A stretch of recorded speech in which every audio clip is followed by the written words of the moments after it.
Hi ಸ್ನೇಹಿತರೆ, ಎಲ್ಲರಿಗೂ ನನ್ನ ಚಾನಲ್ಗೆ ಸ್ವಾಗತ. ಸ್ನೇಹಿತರೆ, ಎಲ್ಲರಿಗೂ ಒಂದು ಕಳಕಳಿಯ ಮನವಿ ಏನೆಂದರೆ, ತುಂಬ ಜನ ನನ್ನ ವಿಡಿಯೋ ನೋಡ್ತಾ ಇದ್ದೀರಿ. ನಿಮ್ಮ ಪ್ರೋತ್ಸಾಹಕ್ಕೆ ನನ್ನ ತುಂಬು ಹೃದಯದ ಧನ್ಯವಾದಗಳು. ಆದರೆ ತುಂಬ ಜನ ಸಬ್ಸ್ಕ್ರೈಬ್ ಆಗದೆ ನೋಡ್ತಾ ಇದ್ದೀರಿ. ದಯವಿಟ್ಟು ಚಾನಲ್ ಸಬ್ಸ್ಕ್ರೈಬ್ ಮಾಡಿಕೊಳ್ಳಿ, ವಿಡಿಯೋನ ನೋಡಿ. ನಮಗೂ ಸ್ವಲ್ಪ ನಿಮ್ಮಿಂದ ಪ್ರೋತ್ಸಾಹ ಸಿಗುತ್ತದೆ. ದಯವಿಟ್ಟು ನಮ್ಮ ಚಾನಲ್ನ ಸಬ್ಸ್ಕ್ರೈಬ್ ಮಾಡಿ, ಹೊಸ ಕತೆ ಬರೆಯೋದಕ್ಕೆ ಸಪೋರ್ಟ್ ಮಾಡಿ. ಈಗ ಕತೆ ಶುರು ಮಾಡೋಣ.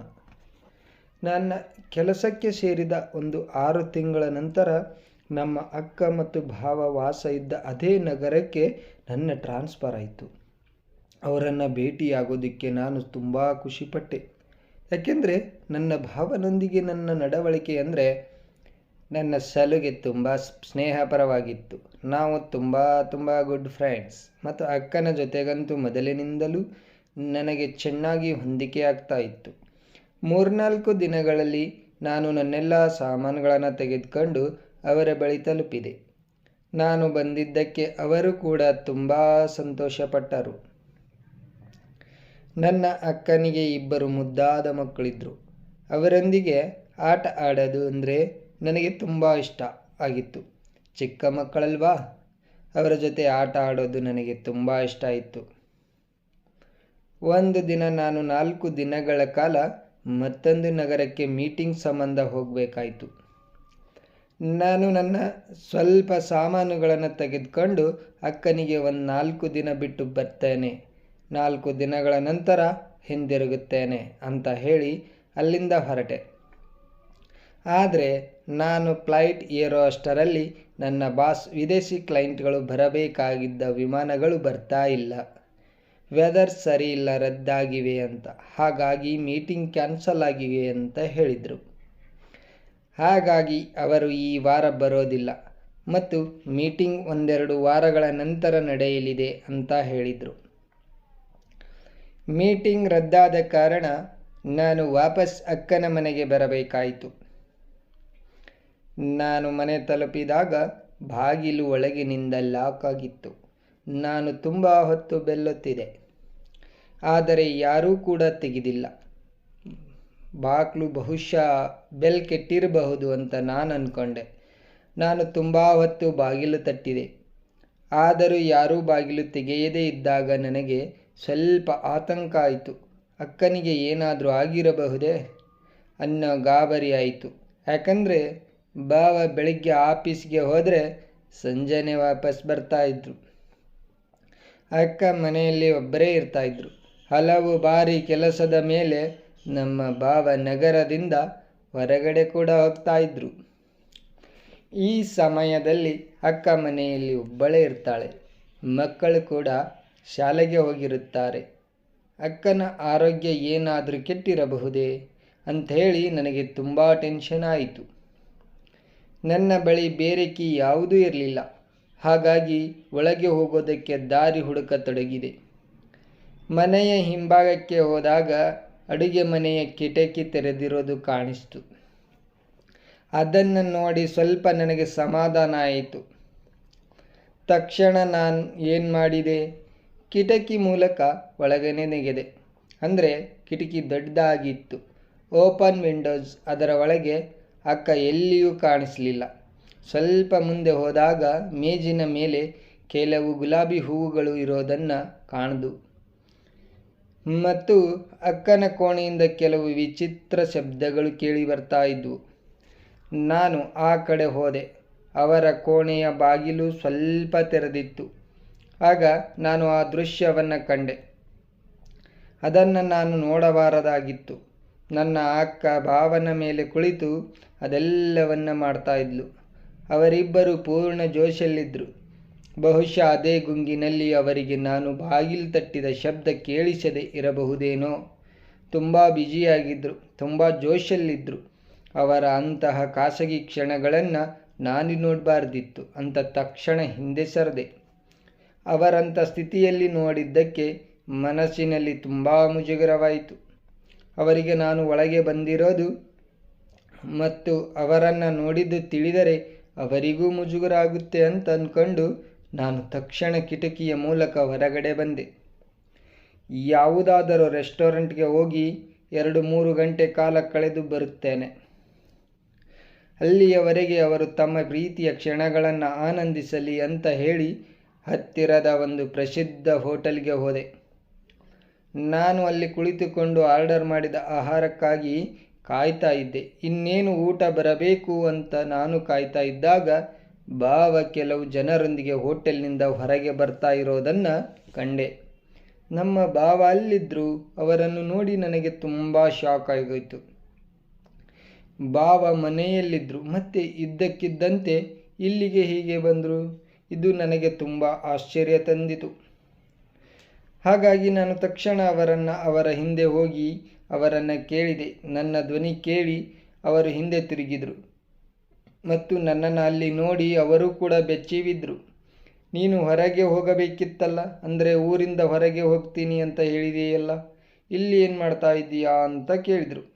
ಅಯ್ಯೋ, ನಾನು ಅಚಾನಕ್ಕಾಗಿ ಮೀಟಿಂಗ್ ರದ್ದಾಯಿತು ಅಂತ ಹೇಳಿದೆ. ಮತ್ತು ನೀವಿಲ್ಲೇನು ಮಾಡ್ತಾ ಇದ್ದೀರಿ ಅಂತ ಕೇಳಿದಾಗ ಅವರು, ನಾನು ಇವತ್ತು ಬೆಳಿಗ್ಗೆ ಇಲ್ಲಿ ಮೀಟಿಂಗ್ನಲ್ಲಿದ್ದೆ, ಈಗ ಮುಗೀತು, ಆಫೀಸಿಗೆ ಹೋಗ್ತಾ ಇದ್ದೇನೆ. ನಿನ್ನ ಮೀಟಿಂಗ್ ರದ್ದಾಗಿದ್ದರೆ ನೀನು ಮನೆಗೆ ಹೋಗಬೇಕಿತ್ತಲ್ವೋ, ಇಲ್ಲೇನು ಮಾಡ್ತಾ ಇದ್ದೀಯಾ ಅಂತ ಕೇಳಿದರು. ಮನೆಯ ಹೆಸರು ಹೇಳಿದ ಕೂಡಲೇ ಅಕ್ಕನ ಆ ಪೊಸಿಷನ್ ನನ್ನ ಕಣ್ಣೆದುರು ಬಂತು. ಅಂದರೆ ಆ ಸಮಯದಲ್ಲಿ ಅಕ್ಕನ ಕೆಳಗೆ ಮಲಗಿದ್ದ ವ್ಯಕ್ತಿ ಭಾವ ಆಗಿರಲಿಲ್ಲ, ಅವನು ಬೇರೆ ಯಾರೂ ಆಗಿದ್ದ. ಅಂದರೆ ಅಕ್ಕ ಭಾವನಿಗೆ ಮೋಸ ಮಾಡ್ತಾ ಇದ್ದಾಳ? ನನ್ನ ತಲೆಯಲ್ಲಿ 100 ಪ್ರಶ್ನೆಗಳು ಓಡತೊಡಗಿದವು. ಭಾವ ನನ್ನನ್ನು ಅಲುಗಾಡಿಸಿ, ಸಾಕ್ಷಿ, ಏನು ಯೋಚನೆ ಮಾಡ್ತಾ ಇದ್ದೀಯಾ ಅಂತ ಕೇಳಿದರು. ನಾನು ಏನೋ ಸುಳ್ಳನ್ನು ಹೇಳಿ ಗೆಳತಿಯನ್ನು ಭೇಟಿಯಾಗೋದಕ್ಕೆ ಬಂದಿದ್ದೀನಿ ಅಂತ ಹೇಳಿ ಒಂದು ರೀಸನ್ ಹೇಳಿದೆ. ಆಗ ಭಾವ, ಸರಿ, ಗೆಳತಿಯನ್ನು ಭೇಟಿ ಮಾಡು, ನನಗೆ ಆಫೀಸ್ಗೆ ಲೇಟ್ ಆಗ್ತಾ ಇದೆ ಅಂತ ಹೊರಟೋದ್ರು. ನನಗೆ ತಲೆನೋವು ಶುರುವಾಯಿತು. ಏನಾಗ್ತಾ ಇದೆ ಅಂತ ಅನ್ನೋದು ನನಗೆ ಅರ್ಥ ಆಗ್ತಾ ಇರಲಿಲ್ಲ. ನಾನು ತಕ್ಷಣ ಮನೆಗೆ ಹೊರಟೆ. ಈ ಬಾರಿ ಬಾಗಿಲು ತಟ್ಟಿದಾಗ ಮೊದಲ ಬಾರಿ ಅಕ್ಕ ಬಾಗಿಲು ತೆರೆದಳು. ನನ್ನನ್ನು ಕಂಡು ಅಕ್ಕ ಬೆಚ್ಚಿಬಿದ್ಲು. ಮೀಟಿಂಗ್ ರದ್ದಾಯಿತು ಅಂತ ಹೇಳಿ ನಾನು ಹೇಳಿದೆ. ಅವಳು ನನ್ನ ಜೊತೆ ಎಂದಿನಂತೆ ಸಹಜವಾಗಿ ಮಾತಾಡ್ತಾ ಇದ್ಲು. ಏನೂ ಆಗೇ ಇಲ್ಲ, ಏನೂ ನಡೆದೇ ಇಲ್ಲ ಅನ್ನೋ ಥರ. ಆದರೆ ನಾನು ನೋಡಿದ್ದು ಭಾವನಲ್ಲ ಅನ್ನೋದು ನನಗೆ ನಂಬುವುದಕ್ಕೆ ಸಾಧ್ಯವಾಗ್ತಾ ಇರಲಿಲ್ಲ. ಖಚಿತಪಡಿಸಿಕೊಳ್ಳೋದಕ್ಕೆ ನಾನು ಭಾವ ಮಧ್ಯಾಹ್ನ ಮನೆಗೆ ಬಂದಿದ್ರಾ ಅಂತ ಕೇಳಿದೆ. ಅದಕ್ಕೆ ಇಲ್ವಲ್ಲ, ನಿನಗೆ ಗೊತ್ತಲ್ಲ, ಅವರು ಬೆಳಗ್ಗೆ ಹೋದರೆ ರಾತ್ರಿನೇ ಬರೋದು, ಹಗಲತ್ತಲ್ಲಿ ಅವರು ಬರುವ ಚಾನ್ಸೇ ಇಲ್ಲ. ನೀನು ಯಾಕೆ ಹೀಗೆ ಕೇಳ್ತಾ ಇದ್ದೀಯಾ ಅಂತಂದ್ಲು. ನಾನು ಸುಮ್ಮನೆ ಕೇಳಿದೆ ಅಂತ ಹೇಳಿ ನನ್ನ ಕೋಣೆಗೆ ಹೋಗಿ ಕುಳಿತೆ. ಆದರೆ ಆ ದೃಶ್ಯ ನನ್ನ ಕಣ್ಣು ಎದುರೇ ಇತ್ತು. ಅಕ್ಕನ ಮಕ್ಕಳು ನನ್ನ ಜೊತೆ ಆಟವಾಡೋದಕ್ಕೆ ಬಂದರು. ಆದರೆ ನನಗೆ ಮನಸ್ಸೇ ಇರಲಿಲ್ಲ. ನನಗೆ ಅಳು ಬರ್ತಾ ಇತ್ತು. ಅಕ್ಕನ ಬಳಿ ಹೋಗಿ ಇದೆಲ್ಲ ಏನು ಅಂತ ಕೇಳಬೇಕು ಅನ್ನಿಸ್ತು. ಭಾವ ಎಷ್ಟು ಒಳ್ಳೆಯವರು, ಇವರನ್ನು ಯಾಕೆ ಮೋಸ ಮಾಡ್ತಾ ಇದ್ದೀಯಾ ಅಂತ ಕೇಳಬೇಕು ಅನ್ನಿಸ್ತು. ಆದರೆ ಪಕ್ಕಾ ಸಾಕ್ಷಿ ಇಲ್ಲದೆ ನಾನು ಏನನ್ನ ಕೇಳೋದಕ್ಕೆ ಸಾಧ್ಯ ಇರಲಿಲ್ಲ. ಹಾಗಾಗಿ ಅಕ್ಕನ ಮೇಲೆ ನಿಗಾ ಇಡೋದಕ್ಕೆ ನಿರ್ಧರಿಸಿದೆ. ಅಕ್ಕ ರಾತ್ರಿ ಭಾವ ಮಲಗಿದ ಮೇಲೆ ಯಾರ ಜೊತೆಯೋ ಫೋನಿನಲ್ಲಿ ಮಾತಾಡ್ತಾ ಟೆರೆಸ್ ಮೇಲೆ ಹೋಗ್ತಾ ಇದ್ದದ್ದನ್ನು ನಾನು ಗಮನಿಸಿದೆ. ಅವಳ ಜೀವನದಲ್ಲಿ ಇನ್ನೊಬ್ಬ ಪುರುಷನಿದ್ದಾನೆ ಅಂತ ಅನ್ನೋದು ನನಗೆ ಪಕ್ಕಾ ಆಯಿತು. ಸ್ವಲ್ಪ ದಿನಗಳ ನಂತರ ನನ್ನ ಬಾಸ್ ನನ್ನನ್ನು ಒಂದು ದೊಡ್ಡ ಹೋಟೆಲ್ಗೆ ಮೀಟಿಂಗ್ಗೋಸ್ಕರ ಕಳಿಸಿದರು. ಮೀಟಿಂಗ್ ಮುಗಿಸಿ ಬರುವಾಗ ಅಕ್ಕ ರಿಸೆಪ್ಷನ್ನಲ್ಲಿ ನಿಂತರು. ಕಾಣಿಸ್ತು, ಅವಳು ಯಾರ ಜೊತೆಯೋ ಮಾತಾಡಿ ರೂಮ್ ಕಡೆಗೆ ಹೋದಳು. ನಾನು ಅವಳನ್ನು ಹಿಂಬಾಲಿಸಿದಾಗ ಅವಳು ಒಂದು ರೂಮ್ ಒಳಗೆ ಹೋದಳು. ನಾನು 2 ಗಂಟೆಗಳ ಕಾಲ ಕೆಳಗೆ ಕಾಯ್ತಾ ಇದ್ದೆ. 2 ಗಂಟೆಗಳ ನಂತರ ಅವಳು ಹೊರಗೆ ಬಂದಳು. 5 ನಿಮಿಷದ ನಂತರ ಒಬ್ಬ ವ್ಯಕ್ತಿ ಹೊರಗೆ ಬಂದ. ಅವನನ್ನು ನಾನು ಹಿಂದೆ ಎಂದೂ ಕೂಡ ನೋಡಿರಲಿಲ್ಲ. ನಾನು ಮುಖ ಮುಚ್ಚಿಕೊಂಡು ಅವಳನ್ನು ಹಿಂಬಾಲಿಸಿದೆ. ಅವಳು ಟ್ಯಾಕ್ಸಿ ಹತ್ತಿ ಹೋಗ್ತಾ ಇದ್ಲು. ನಾನು ಮತ್ತೊಂದು ಟ್ಯಾಕ್ಸಿಯಲ್ಲಿ ಅವಳನ್ನು ಹಿಂಬಾಲಿಸಿದೆ. ಅವಳು ಮನೆಗೆ ಹೋಗ್ತಾಳೆ ಅಂತ ಅಂದ್ಕೊಂಡೆ. ಆದರೆ ಅವಳು ಮತ್ತೊಂದು ಹೋಟೆಲ್ ಮುಂದೆ ಇಳಿದ್ಲು. ಅಲ್ಲಿ ಒಂದು ರೂಮ್ ಒಳಗೆ ಹೋಗಿ 2-3 ಗಂಟೆ ನಂತರ ಇನ್ನೊಬ್ಬ ವ್ಯಕ್ತಿಯೊಂದಿಗೆ ಹೊರಬಂದಳು. ಈ ಬಾರಿ ಆ ವ್ಯಕ್ತಿಯನ್ನು ನೋಡಿ ನನಗೆ ಶಾಕ್ ಆಯಿತು. ಅವನು ಬೇರೆ ಯಾರೂ ಅಲ್ಲ, ಶಿವು, ನಮ್ಮ ಅಣ್ಣನ ಗೆಳೆಯ. ಅಕ್ಕ ಅವನೊಂದಿಗೆ ಇಲ್ಲಿ ಏನು ಮಾಡ್ತಾ ಇದ್ದಾಳೆ ನನಗೆ ಏನೂ ಅರ್ಥ ಆಗಲಿಲ್ಲ. ಅವರಿಬ್ಬರು ಬೇರೆ ಬೇರೆ ಟ್ಯಾಕ್ಸಿಯಲ್ಲಿ ಹೊರಟೋದ್ರು. ನಮ್ಮ ಅಕ್ಕ ಒಮ್ಮೆಗೆ ಇಷ್ಟೊಂದು ಜನರ ಜೊತೆಗೆ ಇದ್ದಾಳೆಯೇ? ಬಾಲ್ಯದಿಂದಲೂ ಕೂಡ ಅಕ್ಕ ಇಂಥವಳು ಅಂತ ಹೇಳಿ ನಾನು ಅಂದ್ಕೊಂಡಿರಲಿಲ್ಲ. ಸಂಜೆ ನಾನು ಮನೆಗೆ ಬಂದಾಗ ಅಕ್ಕ ತುಂಬ ಸುಸ್ತಾಗಿದ್ಲು ಮತ್ತು ಬೇಜಾರಲ್ಲಿದ್ಲು. ಕಾರಣ ಕೇಳಿದಾಗ ಮನೆಯಲ್ಲಿ ಒಬ್ಬಳೇ ಇದ್ದು ಬೋರ್ ಆಗ್ತಾ ಇದೆ, ನೀವೆಲ್ಲ ಕೆಲಸಕ್ಕೆ ಹೋಗ್ತೀರಿ, ಮಕ್ಕಳು ಸ್ಕೂಲಿಗೆ ಹೋಗ್ತಾರೆ, ಯಾರೂ ನನ್ನ ಜೊತೆ ಸಮಯ ಕಳೆಯೋದಿಲ್ಲ. ಭಾವನೆ ಹೇಳಿ ಒಂದು ದಿನ ರಜೆ ಹಾಕಿಸು, ನಾವೆಲ್ಲರೂ ಹೊರಗಡೆ ಹೋಗೋಣ ಅಂತ ಹೇಳಿದ್ಲು. ಅವಳ ಈ ಬಿಳಿ ಸುಳ್ಳನ್ನು ಕೇಳಿ ನನಗೆ ಆಶ್ಚರ್ಯವಾಯಿತು. ಕೇಳಿಸಿರಲಿಲ್ಲ ಆಶ್ಚರ್ಯ ಆಯಿತು. ಇಂದು ದಿನವಿಡೀ ಹೊರಗೆ ಸುತ್ತಾಡಿ ಬಂದವಳು ಏನೂ ಅರಿಯದವಳಂತೆ ಮಾತಾಡ್ತಾ ಇದ್ಳು. ಕೆಲವು ದಿನಗಳ ನಂತರ ನಾನು ಆಫೀಸ್ನಿಂದ ಬೇಗ ಬಂದಾಗ ಅಕ್ಕ ಮತ್ತೆ ಬಾಗಿಲು ತೆಗಿತಾ ಇರಲಿಲ್ಲ. ಅಂದು ಬಂದಿದ್ದ ವ್ಯಕ್ತಿಯೇ ಇಂದು ಬಂದಿರಬಹುದು ಅಂತ ಹೇಳಿ ನನಗೆ ಸಿಟ್ಟು ಬಂತು. ಇಂದು ಅವರನ್ನು ಬಿಡಬಾರದು ಅಂತ ನಿರ್ಧರಿಸಿ ಕಿಚನ್ ಕಿಟಕಿಯ ಮೂಲಕ ಒಳಗೆ ಹೋದಾಗ ಮನೆಯೆಲ್ಲ ಚೆಲ್ಲಾಪಿಲ್ಲಿಯಾಗಿತ್ತು. ಅಕ್ಕನ ಕಿರಿಚಾಟವನ್ನು ಕೇಳಿ ಓಡಿ ಹೋದಾಗ ನಾನು ಹೋಟೆಲ್ನಲ್ಲಿ ನೋಡಿದ ಮೊದಲ ವ್ಯಕ್ತಿ ಅಕ್ಕನ ಮೇಲೆ ಕೆಲಸ ಮಾಡೋದಕ್ಕೆ ಯತ್ನಿಸುತ್ತಾ ಇದ್ದ. ನಾನು ತಕ್ಷಣ ಸಿಕ್ಕಿದ ದೊಣ್ಣೆಯಿಂದ ಅವನ ತಲೆಗೆ ಹೊಡೆದೆ. ಅವನು ಪ್ರಜ್ಞೆ ತಪ್ಪಿ ಬಿದ್ದಿದ್ದ. ಅಕ್ಕ ಅಳುತ್ತಾ ನನ್ನನ್ನು ಅಪ್ಪಿಕೊಂಡಳು. ಅವನು ಕಳ್ಳತನಕ್ಕೆ ಬಂದಿದ್ದ ಅಂತ ಸುಳ್ಳು ಹೇಳಿದಳು. ನಾನು ನಿಮ್ಮ ಸುಳ್ಳು ಕೇಳಿ ಸಾಕಾಗೋಗಿದೆ. ನಾನು ನಿಮ್ಮಿಬ್ಬರನ್ನು ಆ ಸ್ಥಿತಿಯಲ್ಲಿ ನೋಡಿದ್ದೇನೆ, ಹೋಟೆಲ್ನಲ್ಲೂ ನೋಡಿದ್ದೇನೆ ಅಂತಂದಾಗ ಅಕ್ಕ ನನ್ನ ಕಾಲಿಗೆ ಬಿದ್ದು ಅಳೋದಕ್ಕೆ ಶುರು ಮಾಡಿದ್ಲು. ಭಾವನಿಗೆ ಹೇಳಬೇಡ, ನನ್ನ ಸಂಸಾರ ಹಾಳಾಗುತ್ತೆ ಅಂತ ಬೇಡಿಕೊಂಡಳು. ನಾನಂದೆ, ನಿನಗೆ ನಾಚಿಕೆ ಆಗೋದಿಲ್ವೇ ಅಕ್ಕ? ಶಿವು ಜೊತೆಗೂ ನೀವು ಇದನ್ನೇ ಮಾಡ್ತಾ ಇದ್ದೀರಲ್ಲ ಅಂತ ಗದರಿಸಿದೆ. ಅಕ್ಕ ಅಂದಳು, ನನಗೆ ಬದುಕುವ ಹಕ್ಕಿಲ್ಲ ಅಂತ ಹೇಳಿ ಅಲ್ಮೇರದಲ್ಲಿದ್ದ ಒಂದು ವಸ್ತುವನ್ನು ತಕ್ಕೊಂಡು ಯತ್ನ ಮಾಡಿದ್ಲು. ನಾನು ಅದನ್ನು ಕಸಿದುಕೊಂಡು ಯಾಕೆ ಹೀಗೆ ಮಾಡ್ತಾ ಇದ್ದಿ ಅಂತ ಕೇಳಿದೆ. ಅದಕ್ಕೆ ಅವಳು, ನಾನು ಇದನ್ನು ಇಷ್ಟಪಟ್ಟು ಮಾಡ್ತಾ ಇಲ್ಲ, ಈ ವ್ಯಕ್ತಿ ನನ್ನನ್ನು ಬ್ಲ್ಯಾಕ್ ಮೇಲ್ ಮಾಡ್ತಾ ಇದ್ದಾನೆ ಅಂತ ಹೇಳಿದ್ಲು. ಅದರ ನಂತರ ನಾನು ಏನು ಮಾಡಿದೆ? ಆ ವ್ಯಕ್ತಿಯನ್ನು ಕುರ್ಚಿಗೆ ಕಟ್ಟಿ ಹಾಕಿದೆ. ಅಕ್ಕನಿಂದ ಸತ್ಯ ಏನು ಅಂತ ಕೇಳಿದೆ. ಅಕ್ಕ ತನ್ನ ಕತೆ ಹೇಳಿದ್ಲು. ಮದುವೆಗೆ ಮೊದಲು ಭಾವ ನನ್ನನ್ನು ತುಂಬ ಪ್ರೀತಿಸ್ತಾ ಇದ್ದರು. ಆದರೆ ಮಕ್ಕಳು ಹುಟ್ಟಿದ ಮೇಲೆ ನನ್ನನ್ನು ಕಡೆಗಣಿಸಿದರು. ಹಣ ಕೊಟ್ಟರೆ ಸಾಕು ಅಂತ ಅಂದುಕೊಂಡ್ರು. ನನಗೆ ಅವರ ಸಮಯ ಬೇಕಿತ್ತು. ಅಮ್ಮನಿಗೆ ಹುಷಾರಿಲ್ಲದೆ ಇದ್ದಾಗ ನಾನು ಅಲ್ಲಿಗೆ ಹೋದಾಗ ಅಣ್ಣನ ಗೆಳೆಯ ಶಿವು ನಮ್ಮ ಮನೆಗೆ ಬರ್ತಾ ಇದ್ದ. ಅವನು ನನ್ನ ಒಂಟಿತನವನ್ನು ಅರ್ಥ ಮಾಡಿಕೊಂಡು ಗೆಳೆತನವನ್ನು ಬೆಳೆಸಿದ. ನನಗೆ ಬೇಕಾದ ಆಪ್ತೆಯನ್ನು ಅವನು ನೀಡಿದ. ಅವನು ಪ್ರಪೋಸ್ ಮಾಡಿದಾಗ ನಾನು ನಿರಾಕರಿಸಿದೆ. ಆದರೆ ಇಲ್ಲಿಗೆ ಬಂದ ಮೇಲೂ ಕೂಡ ಭಾವನ ವರ್ತನೆ ಬದಲಾಗಲಿಲ್ಲ.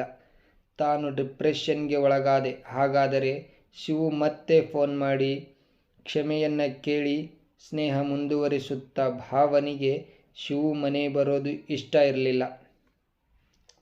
ಹಾಗಾಗಿ ನಾವು ಹೋಟೆಲ್ನಲ್ಲಿ ಭೇಟಿಯಾಗತೊಡಗಿದ್ವಿ. ಒಂದು ದಿನ ನಾನು ಮಿತಿಮೀರಿ ಅವನೊಂದಿಗೆ ದೈಹಿಕವಾಗಿ ಬೆರೆತು ಬಿಟ್ಟೆ.